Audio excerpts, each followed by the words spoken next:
welcome to part 2. This is the Fireside Chat. So we've all been talking about electric vehicles and a career in engineering and so on. But now we have somebody who has the real deal, like she actually owns an electric vehicle. So you're an electric vehicle owner, Leanna Duncan, a recent BYD owner. Give it up, give it up.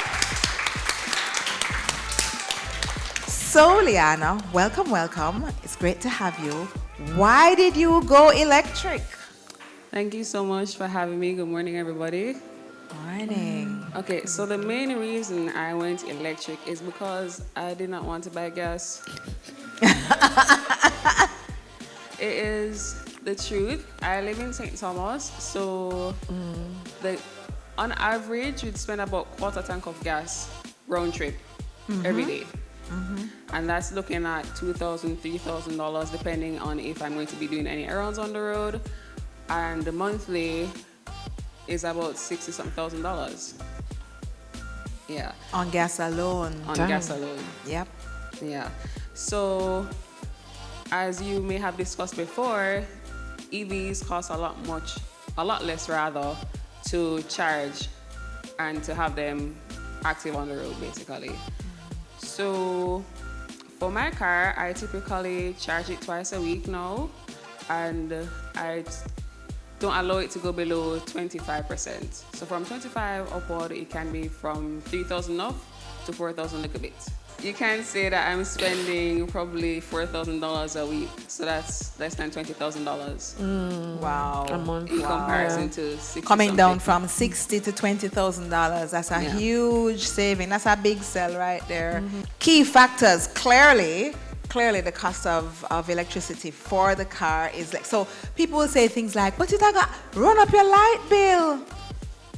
Okay, so for me, it's a bit tricky because when I charge at home, which might be once a week, of course, we have the public charging stations. So it's just getting accustomed to that. And as I said, I have not been charging 2 times at home per week. So my bill, it has increased, but it's a lot less than gas. So I am grateful. Yeah. So what has your experience been like? What's it like driving an electric vehicle? Okay, so some of you, the high schoolers, you may not have your license yet, but I would love for you guys to have the experience of driving an EV. Nice. For most car dealerships, because I do work for a car dealership, you have to have your license for 2 years. So some of you are 17, 18, 19? Yeah, so as you get your license, and boom, you reach your 2 years, you go down to the dealership and you ask them for a test drive. Because for most EVs, you have something called regenerative braking. In some models, they have a different term. So basically, the more you brake is the more energy the car can produce and add to the battery. So for me, I have to travel hilly areas to get home. Perfect. So I find that going uphill or going downhill, I can add 2 kilometers to my range rather. Yeah, so my charge capacity. And then sometimes you find that you drive and you're not using any energy, so you're not seeing the energy deplete. So for example, it would be at 304 kilometers and it remains at the 304 kilometers for a particular duration of the journey. Yes. So the regenerative braking, how the car brakes is different. So for my particular car, you have standard and you have high. So standard means that the braking is not as aggressive as high. So there's no rolling to a stop. Is drive and an immediate, you will immediately slow down. So yeah, that's just something I got used to with how Explain that aggressive the again. braking No is. rolling to a stop. Yeah, with the regenerative braking. So for my car, you have standard and high. When it's in high, it's more aggressive. So you're driving, foot off the gas or the accelerator, it's gonna go from, for example, 50 kilometers to 40 kilometers in like 2 seconds versus going to the 40 in a couple seconds. That's like almost immediate then. Yeah. But that's only in the high. If you were in the standard, It's with the standard, it's a lot slower. Yeah. So that was getting used to that. My car only makes a sound when the AC is on. Yeah. So the fan is working overtime to keep the vehicle cool, I guess. I don't know much about how cars work, but I'm assuming that's what happens. So if it's off, there's no sound. So you find that you have to be mindful of pedestrians. But most times I'm driving with the AC, so they're likely to be hearing it. But when you just start it, no sound. My car also has a lot of technological features.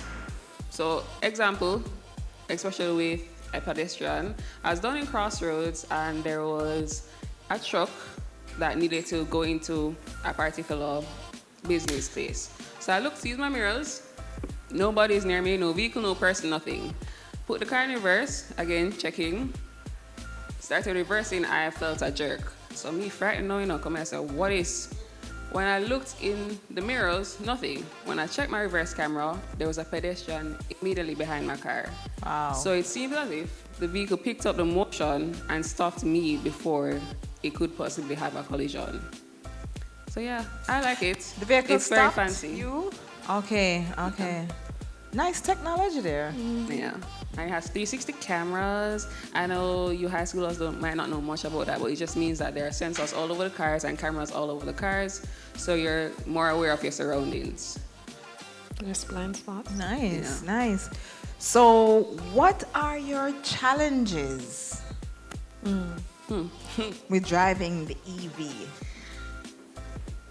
The number one thing is that we don't have enough public charging stations. So if I'm not able to charge, I'm using my charge at home, what am I gonna do if it's on low percentage? And I know for me, I can get to OT on 30% based on a trip that I've made recently. So if emergency or anything, say for example with Beryl and I didn't have electricity for a while, I could roll my car down to the charging station to charge if there was one. And then also traveling long distances. So I have to charge at home to start any long distance. It's the safest thing to do. And then drive. I can get to Negril, but I'll definitely have to charge in Westmoreland or St. James before coming back home. And then I'm going to probably get to Kingston. I might need to charge, or I barely make it home. And of course, you don't advise people to go below a particular percentage because it can damage or impact the lifespan of the battery. Need more level 3 chargers as well. Yeah, which is something Evergo is working on. So just so you guys know, there are two different levels of charging. There's level 3 fast charging, so you see like very big size chargers, or you'll see a lower level 2, which is level 3 is like up to 50 kilowatts, and level 2 is 13.0 kilowatts or so. I went to Montego Bay, full charge. I got to Montego Bay on 40-something%. I decided to chance it. Not chance it, I knew I would have gotten to Jack's Hall to charge my car at the charging station at the Total across from Scotches. But when I got there... Oh no. You know where I'm going with this? What No, happened? I was monitoring that up. I was like, because for my BYD, for Evergo, we need an adapter to use the fast charger, the level 3. For for JPS, Charge and Go, you have, I think it's a CS2 or CS1, that connects directly to my car. So that's the challenge too with the BYDs, is that they might need an adapter for the fast chargers. Okay. The cars come with an adapter. It's a part of a package. Most persons choose to include it in their package. So I have one that whichever level 2 charging station I go to, I can pop out my adapter, plug it in, and I'm good. I got to Jaxal, and all the time I was calculating, so, all right, it's 60-something to almost $70 per kilowatt, and I'm at X, so it must be less than $4,000. Set up the app and everything, charged my car, got the bill. It was way more than I thought it should have been. So I was like, what is going on? Why is this almost $8,000 when it should have been less than $4,000? Only to realize that I was charging during peak hours. Yeah, so if I had stayed in Mobay and charged, I would have gotten the off-peak, which would have been 60-something. But because it was peak, which is 6 p.m. to 10 p.m., it was now double, so almost 140, I believe. And I was mad. But I was like, this not happening to me next time. Let's talk about future plans. Would you consider purchasing another electric vehicle in the future? 100%. 100%. Wow, I never even finished ask her, people. Like it was just coming out of my mouth. 100%. Okay, that's awesome. 100%. When it says why or why not, and I think we heard the why, but go ahead and tell us anyway. And do you have advice for other young women who are looking to buy electric, but they're a little apprehensive? Okay, so for me, the reason to get another EV is because one, I don't want to go to the gas station. And I don't know, it might be an upgrade, it might not be, because I was able to get my car at a good rate. The only reason would be to get a car that has a much further range, or farther range. Because my car is 480 kilometers, or 500 if you ask the BYD reps. You can go up to 500. Now, as I said, I have to charge twice a week. So I charge on a Sunday, just to get to 100, and then on Friday, from 20-something right back to 100. So when I get home, if I go out or if I'm just at home, it might stay at 90-something, because for me, it takes almost 10% one way. So I think it's like ranges between 8 and 10%, depending on how I drive. So if I cruise, it's less energy. If I press gas, more energy. Would I advise you guys to do it? Yes, because that's where the world is going. I love my particular car because it's more premium than some of the other ones, and it was affordable for me. I've always said I'd buy a Mini, and the Mini Countryman or Countryman, they have a battery EV, which is the full EV. I just want them to make the Minis bigger. I want a big body SUV, so nobody can bully me on the road. Because I find... You want a Maxi Mini? A Boxy? A Maxi. You don't want a Mini, you want a Maxi. Sorry. I'm sorry. Well, you have to try to figure out if it's class 1 or class 2. Because I realized that with driving my car, it's a sub-compact SUV. The vehicles... This is my first car, by the way. So, first. So, driving my mother's vehicles, they're full-size SUVs. And I realized that nobody's trying to bully me on the road. Mind you, the brand is new as well, so they don't know. So I guess they feel like if them lick it's easy money. EVs, I don't know if you have discussed this before, EVs have a higher higher insurance rate. Based on speaking and discussing it with other EV owners and like the sales reps and stuff, the range, based on what I got quoted, that's the range.